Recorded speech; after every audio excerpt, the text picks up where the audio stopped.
बोलिए सदगुरु कबीर साहेब की जय।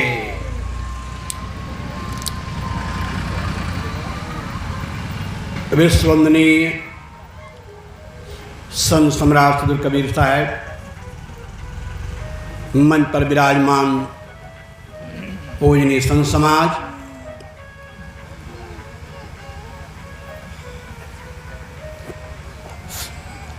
धर्म प्रेमी सज्जनों, श्रद्धा मूर्ति देवियों, भारत वसुंधरा की गोदी में खेलने वाले फूल से प्यारे बालक बालिकाओं, मध्य युग के इतिहास में सदगुरु कबीर एक अद्भुत प्रतिभा संपन्न व्यक्तित्व लेकर अवतरित हुए थे। वे युग के सजग प्रहरी थे। कबीर साहब का प्रमाणित ग्रंथ बीजक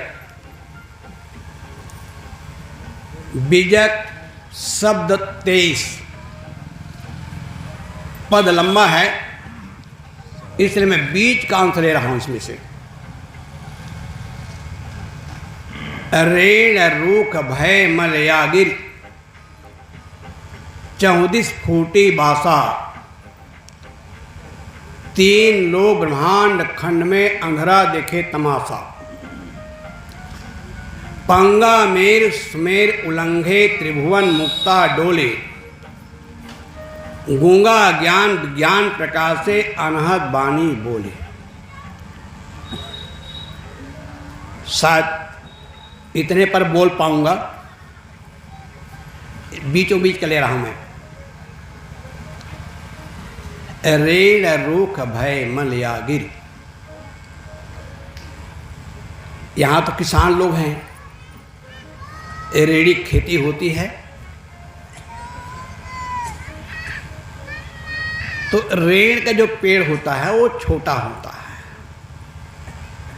आम, पीपल, बरगद, इसके बड़े बड़े रूख होते हैं। साहब कहते हैं रेड़ रूख भय मलयागिर, रेड़ रूख हो गया और साधारण रुख नहीं हुआ, मलयागिरी चंदन की वैरायटी है, उसमें सबसे श्रेष्ठ होता है मलयागिर, मैसूर में पाए जाते। रेण रुख भय मलयागिरी, उसके सुगंधी चारों तरफ फैल रही है।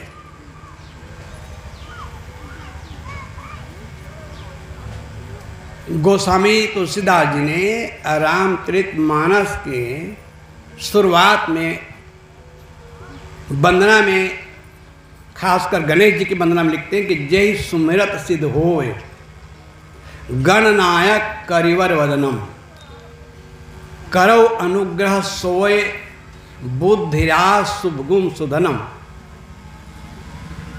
मूक होए वाचाल पंगु चढ़े गिरिवर गहनम, जासु कृपासु दयाल द्रव सकल कलिमल दहन। मैं इस पंक्ति को ले रहा हूं खास करके, मूक होए वाचाल, गणेश जी कृपा से गूंगे बोलने लगते हैं। मूक होए वाचाल, अब पंगु, जो एकदम पंगु है, अपाहिज है, वो एवरेस्ट की चोटी पर चढ़ गया। ये गणेश जी के महिमा में, गणेश जी के स्तुति में गोस्वामी जी ने कही बात, मुझे याद नहीं है और मेरे पास ऐसा कोई प्रमाण नहीं है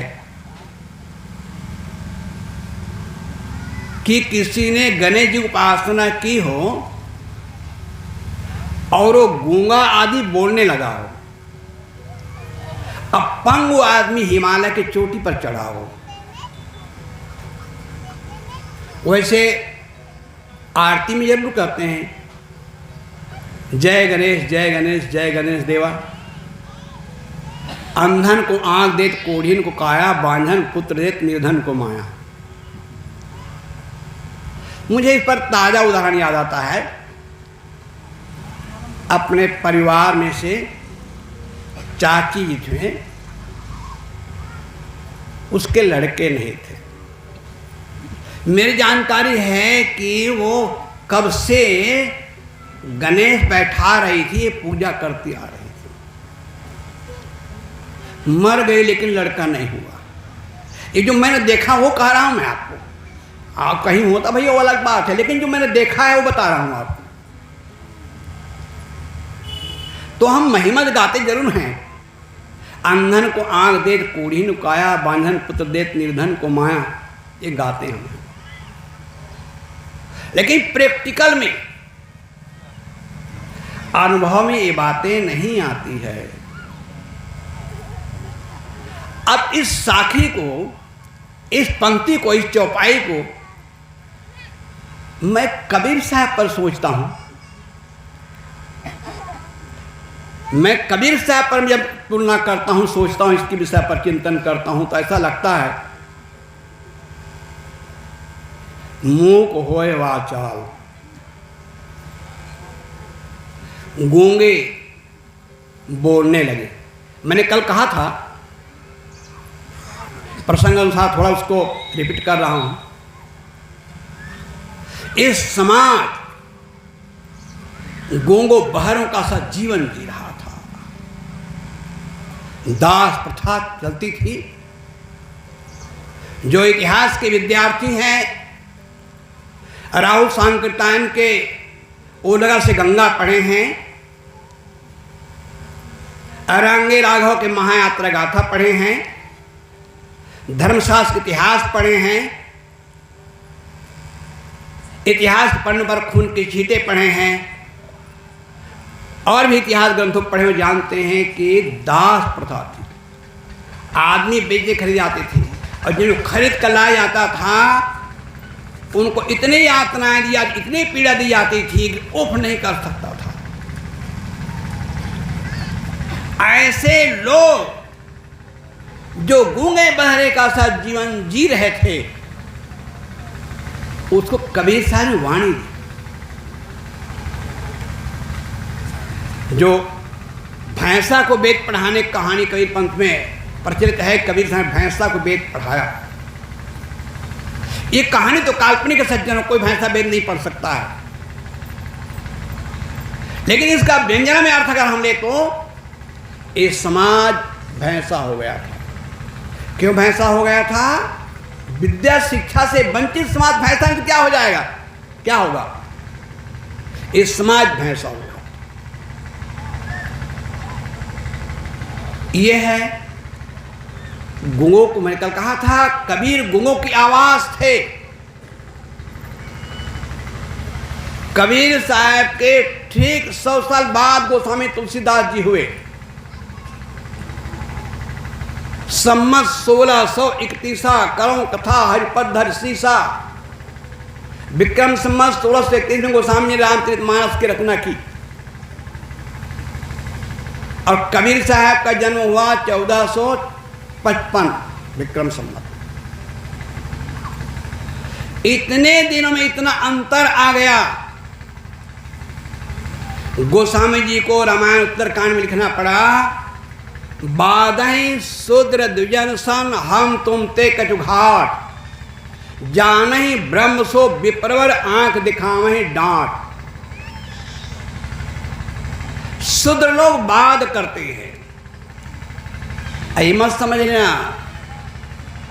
शूद्र का मतलब जिसको आप एससी कहते हैं, अछूत कहते हैं। ये देश के 85% लोग मनु के परिभाषा के अनुसार सब शूद्र हैं। तेली, कुर्मी, अहीर, गड़रिया, कुर्मी, काठी, पता नहीं कितने कितने लोग, इस सब को जो है शूद्र के संज्ञा दी गई। गोस्वामी जी कहते हैं बाधाएं शूद्र। इस शूद्र लोग वाद करते हैं। क्या बात करते हैं? हम तुम ते कजघाट, क्या तुमसे हम कम हैं? जो ब्रह्म को जाने वो ब्राह्मण, उनके ही बात उन पर बोल रहे हैं, उन्हीं लोग कथन है, जन्मना जायते शूद्र संस्काराज दिजुचते वेदाभ्यासी भय विप्र ब्रह्म जानाति ब्राह्मण, ब्रह्म को जाने ब्राह्मण। और ये पंक्ति, ये वाद की पंक्ति कबीर साहब ने कहाँ कही है? गुरु ग्रंथ साहब की पंक्ति है। कबीर साहब के तमाम वाणी गुरु ग्रंथ साहब में संकलित है सिखों के। उसमें पंक्ति आती है, कहाँ है कबीर जो ब्रह्म विचारे, कहाँ है कबीर जो ब्रह्म विचारे, सो ब्राह्मण कहियत है हमारे। जो ब्रह्म का विचार करता है, जो प्रत्येक प्राणी में ब्रह्म को देखता है, सारे भेदभाव से ऊपर है, वो ब्राह्मण। तो गोस्वामी जी कहते हैं, बाधहि शूद्र द्विजन सन हम तुम ते कज घाट, जाने ब्रह्म सो विप्रवर आंख दिखावे डांट, डांट कर आंखें दिखाते हैं। सोचिए जरा, जो अभी जुबान खोलने की स्थिति में नहीं थे, जो जुबान नहीं खोल सकते, उफ नहीं कर सकते थे, इतनी यातना होती थी, ये भी उफ नहीं कर सकते थे, जुबान नहीं खोल सकते थे। और आज बात करने की स्थिति में है। इसलिए मैंने कहा, कबीर गुंगों की आवाज थे, कबीर की प्रेरणा, कबीर के चिंतन से हम आज जो बोल रहे हैं, आज जो बोल रहे हैं, अगर हमारे शास्त्र नहीं होते, सदगुरु कबीर साहब, भगवान बुद्ध, महावीर जैसे महापुरुष न हुए होते, और उनके प्रेरणा से भारत का संविधान न बना होता, तो आज ये बोलने पर जीभ काट ली जाती।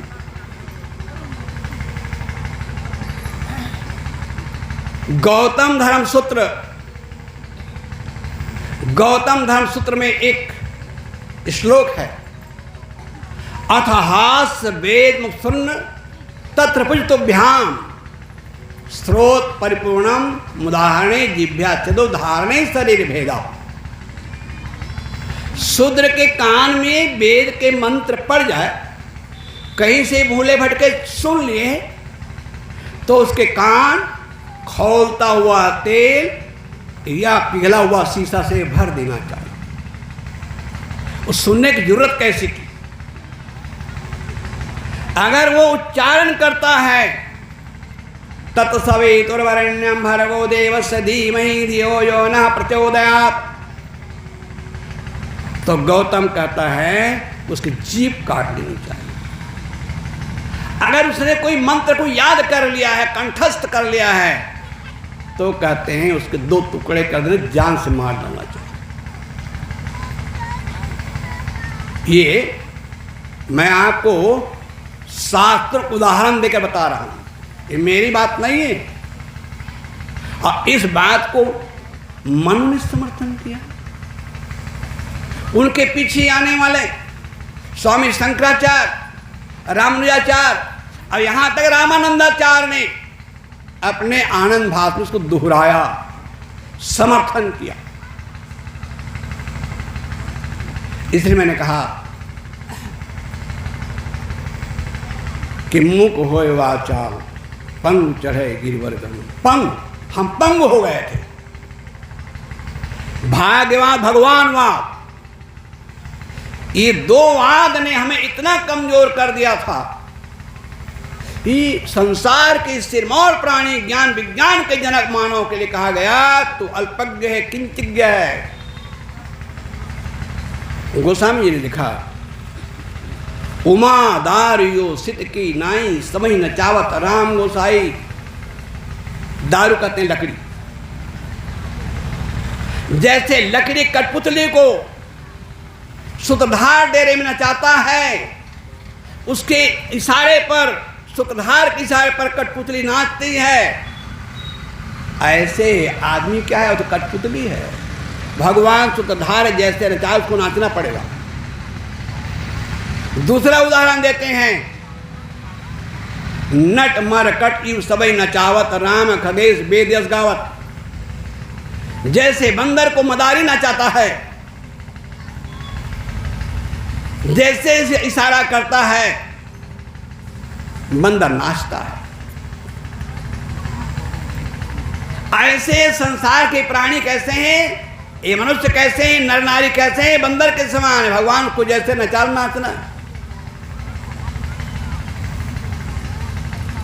कबीर साहब ने कहा तुम बंदर नहीं हो, तुम कठपुतली नहीं हो, तुम ज्ञान विज्ञान के जनक, संसार के सिरमौर प्राणी हो। दूसरा हुजूर तुम्हारे ऊपर नहीं बैठा है दुख सुख देने वाला। तमाम हुजूर लोग बनाए थे अपने अपने मत मतांतर के अनुसार। कबीर साहब ने कहा तू स्वयं हुजूर है, हो हजूर ठाड़ कहत हो अब ते समर संहार। तू हुजूर है, तू सम्राट है, तू अपनी शक्ति पहचान। शक्ति के बाद आती तो रामायण की कहानी। आज मुझे कहानी बात जल्दी समझ में आती है। महाराज राम के पत्नी सीता का हरण हो गया था। सुग्रीव की सहायता से बाणवी सेना सीता ही पता लगाने भेजे थे। समुद्र किनारे आए, देखते हैं विशाल समुद्र हरा रहा है। हनुमान जी भी चुपचाप एक कोने में बैठे थे। जामवंत ने उसके बुद्धि को, उसके शक्ति को जगाया। पवन तनय बल पवन समाना, कच्चु साध रहा बलवाना। आए हनुमान जी, आप कैसे मरहा जैसे बैठे, अपनी शक्ति भूले हुए? आपके अंदर अपरिमित शक्ति है, अपनी शक्ति की याद कीजिए। कहते हैं जब जामवंत ने उस शक्ति को घाटित किया, जब जगाया, तो गोस्वामी जी लिखते अतुलित बलधामम हेम शैलाभ देहम। ऐसे ही हम अपनी शक्ति को भूले थे। हम अपने आप को मान रहे थे हम तो अदना हैं, हम तो अल्पज्ञ हैं, किंचिज्ञ हैं। कबीर साहब ने कहा तू अदना नहीं है, तू अल्पज्ञ नहीं, तो किंचिज्ञ नहीं है। ये हमारे माताओं कह दे तो अबला हो, ये भी अपने मान हम तो अबला हैं, हम तो परवश हैं, हम तो लाचार हैं। कबीर साहब ने कहा तुम अबला नहीं हो। जो दुर्गा जी, काली जी जिनकी हम पूजा करते हैं, वो भी तुम्हारे जैसे महिला थी। आज देश के बागडोर जो संभाल रही हैं महामहिम राष्ट्रपति मुर्मू जी, वो भी आपके बहन हैं। पूर्व में राष्ट्रपति हुई प्रतिभा पाटिल जी, वो भी आपके बहन हैं। इंदिरा जी हुई, कल्पना चावला जैसे वैज्ञानिक महिला अंतरिक्ष उड़ान भरने वाली, वो भी तुम्हारे बीच में रही हैं। लेकिन हम अपने शक्ति भूलें। कभी कभी मुझे बड़ा आश्चर्य लगता है। मैं सुबह घूमने निकलता हूं, घूमने की मेरी आदत है। जब घूमने निकलता हूं देखता हूं साधारण लोगों की बात नहीं, सब भ्रांत घर की पढ़ी लिखी महिलाएं, वो पीपल पेड़ के चारों तरफ चाय वाएं घूम रही, धागा लपेटी। मेरे को तुम अखिल मारी गई क्या? जिस देश में कल्पना चावला जैसे वैज्ञानिक महिला हुई, अंतरिक्ष उड़ान भरने वाली महिला हुई, जिस देश में गार्गी अपारा जैसे ब्रह्मवाद निरिष्काएं हुई, उस देश की महिलाएं पीपल पेड़ चारों तरफ चाय वाएं घूम रही हैं। अपनी शक्ति पहचानो, ये कबीर साहब का संदेश। अपनी शक्ति पहचानो। तुम अदना नहीं, तुम अल्पज्ञ नहीं, किंचिज्ञ नहीं हो, तो भाग्यवाद भगवानवाद इसके शिकंजे में पढ़ करके आदमी अपने आप कमजोर मान दिया। हम तो अछूत हैं, हम तो गरीब हैं, हम तो लाचार हैं, हम क्या कर सकते हैं? ये हमारी नियति है। नियतवाद, आजीवक संप्रदाय। जब मैं बोलना तमाम इतिहास सामने आती है। भगवान बुद्ध और महावीर के समसामयिक दार्शनिक जो हुए आजीवक नियतवादी थे। और उनका संप्रदाय इतना प्रबल था, इतना तेज प्रचार था, भगवान बुद्ध और महावीर से सैकड़ों गुना अधिक प्रचार उनका था। आज उसका जो है पता नहीं चलता है। बड़े बड़े गुफा उनको दान किए गए हैं। बराबर की गुफा बिहार में ऐसे मकान बना के भेंट करना सरल है। पत्थर के मकान बनाकर, पत्थर की गुफा बनाकर दान करना, कई गुफाएं आजीविक संप्रदाय के लोगों को दान किए गए। तो एक प्रकार नियत हुआ। तो हमने अपने नियत मान लिया। कभी ने कहा तुम्हारी नियत नहीं है, तुम्हारे अपरिमित शक्ति पहचानो। तो साहब कहते हैं, साहब की पंक्ति में बता रहा था, रेण रूख भय मल यागिर। रेण रुख हो गया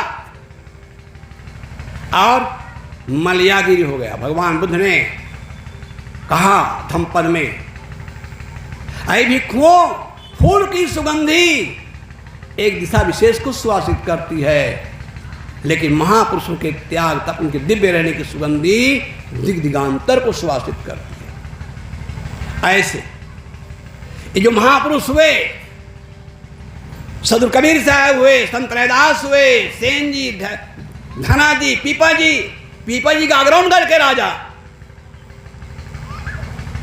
मैं सोचा था पीपा जी पर कहीं बोलूं। गागरौनगढ़ के राजा पीपा जी, जिन्होंने कहा सिंह को उन्होंने दीक्षा दिया था। ये तो कहानी है। सिंह मतलब जो बहुत क्रूर थे, बड़े लड़ाका थे, उन लोगों को उन्होंने दीक्षा दिया और अहिंसा का संदेश दिया। ये इसका अर्थ है। वो पीपा जी महाराज कबीर साहब प्रशस्ति में गाते हैं, जो कलिमांज कबीर न होते, तौलो वेद और कलयुग मिलकर भगत रसातल देते, नाम कबीर साचा प्रकाशा तह पीपे कट पाए, लंबा पा जाए। तो रेण रुख भय मल आगे और 34 फूटी भाषा। हमारे संतों की सुगंधी चारों तरफ है। महारानी मीरा, राजरानी, 7 पर्दे के अंदर में रहने वाली मीरा कहाँ बैठी जा करके? संत रैदास जी की झोपड़ी में। कोई गलीचा नहीं है, कोई गद्दा नहीं है, ऐसे जमीन बैठी है। कहे गुरुदेव मेरे जीवन कल्याण के 2 शब्द सुनाए। ये उनके त्याग तप को परिभाषित करता है। संत रैदास कितने महान थे। चित्तौड़ के महारानी झाली आकर दीक्षा लेती है। काशी में जो विद्वानों की नगरी, जहां पर गली गली वेदाचार शास्त्राचार महामहोपाध्याय रहते हो, उस सब को छोड़ करके महारानी झाली संत रैदास शरण में जाकर उनसे दीक्षा लेती है। ये सुगंधी है उनके त्याग और तप। इतनी महिमा फैली कि ब्राह्मणों को उनके पालकी उठाना पड़ा, साष्टांग दंडवत करनी पड़ी। इस संतत्व की विजय ये है। मलयागिरी की बास चारों तरफ फैलने लगी। 34 फूटी बासा, 3 लोग ब्रह्मांड खंड में अंधेरा देखे तमाशा। हमारे आंखें सीधी गई थी, हमारी आंखें सीधी गई थी। हमारे ये 2 आंखें जिससे हम दुनिया देख रहे हैं, और 2 आंखें और अंदर में है। वो क्या है? विवेक और विचार। विवेक और विचार की आंखें सीधी गई। तुम विचार नहीं कर सकते, विवेक नहीं कर, तर्क नहीं कर सकते हो, और तर्क कर तुम नास्तिक हो जाओगे। नास्तिक है बनाए, भय दिया गया, डर दिया गया, श्राप का आतंक फैलाया गया। ब्राह्मणों के श्राप को एटम बम से अधिक भारी बताया गया। रामायण उत्तरकांड में आप देखिए, इंद्र पुलिस मम सोल विशाला, काल चक्र दंड करारा, जो इनकर मारा नहीं मरी, अब विपद्रोह पावक सुजन। डरा दिया गया, श्राप का भय दिखाया गया, आशीर्वाद का प्रलोभन दिया गया। इस प्रकार हमारी प्रतिभा तो कबीर साहब ने आंखें दी हमें। कौन सी आंखें दी? विवेक और विचार। कबीर साहब ने हमें विवेक की आंखें दी। शास्त्रों की बातों को, गुरुजनों की बातों को, परंपरा की बातों को, वेदों की बातों को जांच करके, परख करके मानने के राय दी। इस पर एक उदाहरण देकर वाणी विराम दूंगा। भगवान बुद्ध, अंगुत्तर निकाय की बात है। अंगुत्तर निकाय, दीर्घ निकाय, मध्यम निकाय, ये भगवान बुद्ध के रचनाएं हैं, वाणी है। अंगुत्तर निकाय कहानी है। एक बार भगवान बुद्ध कलामों के यहाँ गए थे। कलाम लोग ब्राह्मण थे, ब्राह्मणों बस्ती थी। भगवान बुद्ध विराजमान हुए। लोगों ने कहा, भगवान हमारे नाना मत के लोग आते हैं और सब लोग कहते हैं हमारी बात मान, हमारी बात मान लो। हम किसकी बात माने, किसकी बात ना माने, और अपनी बातों मनवाने के लोग पता नहीं कहाँ कहाँ, कुछ नहीं तभी आगम निगम कर रहे हैं, वेद पुराण कर रहे हैं, ये कर रहे हैं, वो कर रहे हैं, तमाम दुहाई देते रहते हैं। हम क्या करें? भगवान बुद्ध ने कहा, ऐ कलामों, किसी बात इसलिए मत मानो कि बहुत बड़े धर्म ग्रंथ में लिखा है। किसी बात इसलिए मत मानो, बहुत बड़ी भीड़ स्वीकार करती है, परंपरा स्वीकार करती है, बहुत बड़े गुरु बाबा कह रहे हैं। किसी बात इसलिए मानो विवेक सम्मत है, तर्क सम्मत है, विज्ञान सम्मत है। और यही बात सदगुरु कबीर साहब ने कहा कि सब काहू का लीजिए सांचा शब्द निहार, पक्षपात ना कीजिए कहीं कबीर विचार, और सार सार गहरे थोथा दे उड़ा। तो कबीर साहब ने हमें विवेक और विचार की आंखें दी, विवेक करके, परख करके, जांच करके मानने के राह। जो मैं कह रहा था कि रेड़ रोग भय मलियागिर चौदीस फूटी भाषा, तीन लोग ब्रह्मांड खंड में अंधरा देखे तमाशा, पंगा मेर सुमेर उलंघे। मैंने कहा था कि हम पंगुल होते, भगवानवाद भाग्यवाद के इसमें हमने बिल्कुल पंग हो गए थे, अपने आप को असहाय मान रखे थे, दिन ही लाचार मान बैठे थे। कबीर साहब ने संदेश दिया कि तुम दिन ही लाचार नहीं हो, तुम्हारे अपरिमित शक्ति है, अपनी शक्ति पहचानो, कर वहियाँ बल अपनी छाड़ बिरानी आस, जाके आनंद नदिया बहे सो कस मरे प्यास। इन्हीं शब्दों के साथ मैं अपनी वाणी को विराम देता हूँ। बोले सदगुरु कबीर साहिब की।